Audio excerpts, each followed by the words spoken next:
Records are meant to be broken, right? But there is one athletics record that has stood for so long it seemed completely untouchable.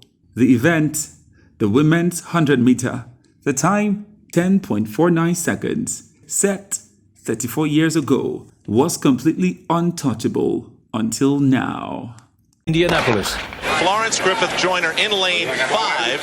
Gail Devers is in lane 4. Lane 1 is open. And quickly, Florence Griffith Joyner blowing away the field in a 10:49. In one jaw-dropping race at the U.S. Olympic trials in Indianapolis almost 34 years ago, Florence Griffith Joyner went from a track star to a global icon, transcending her sport and reaching heights no one believed was possible.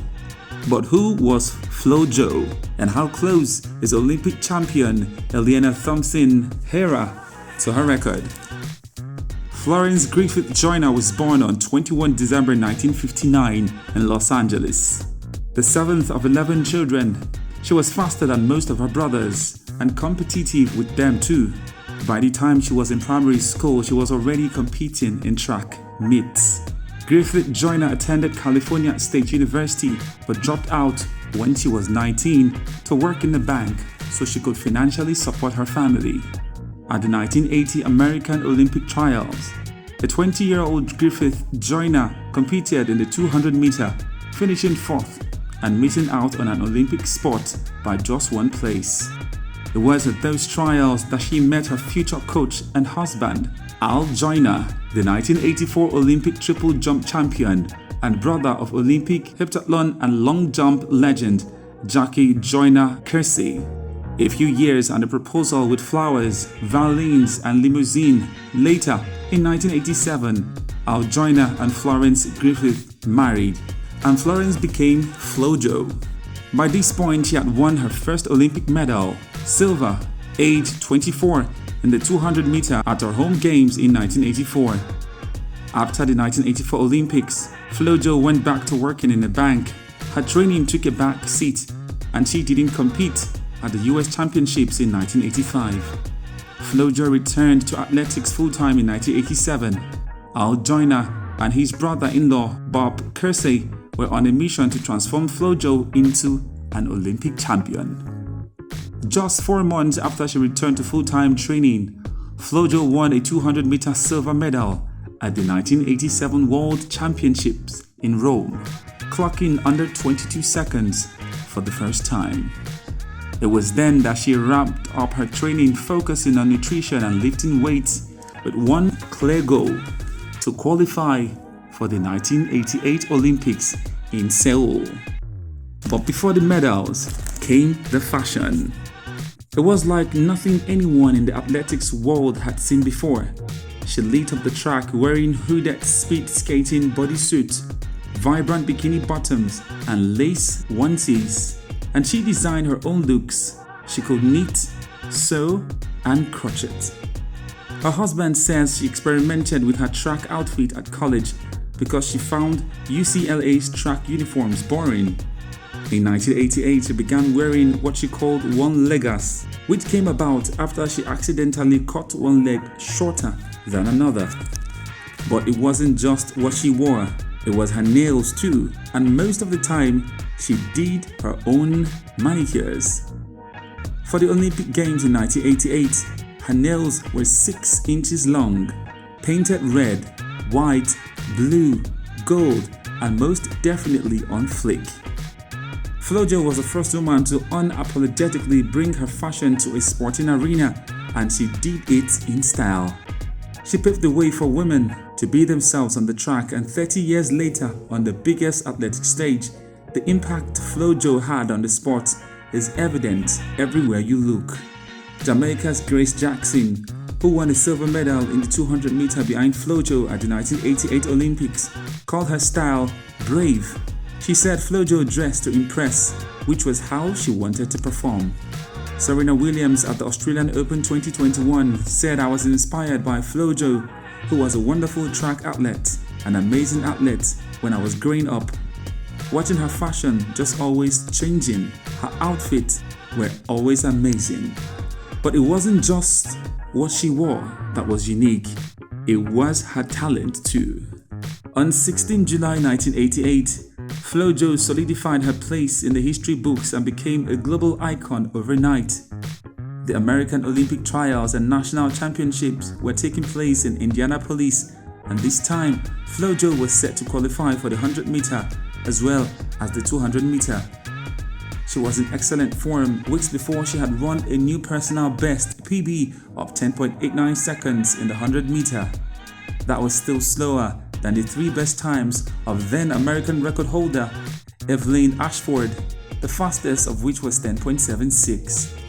But Al Joyner was confident on behalf of his wife, and he had reason to be. In the quarterfinals of the 100-meter, Flo Jo stood on the start line in a one-legged, lighting boat, undeterred, looking confident and calm. No one could anticipate how fast she was about to run. From 50-meter, Flo Jo dominated and incredibly seemed to still be accelerating right until the last few meters of the race. As she crossed the line, the clock stopped at a time that shocked the world. 10.49 seconds. The time obliterated the world record by nearly 0.3 of a second. No one could believe a woman could run that fast. Even the commentators questioned it. 10.49 what? 10.49 was faster than the men's 100-meter record in several countries, including Ireland, New Zealand, Norway, and Turkey. It was the biggest improvement in the 100-meter world record since the introduction of electronic timing. People quickly pointed out it was an extremely windy day.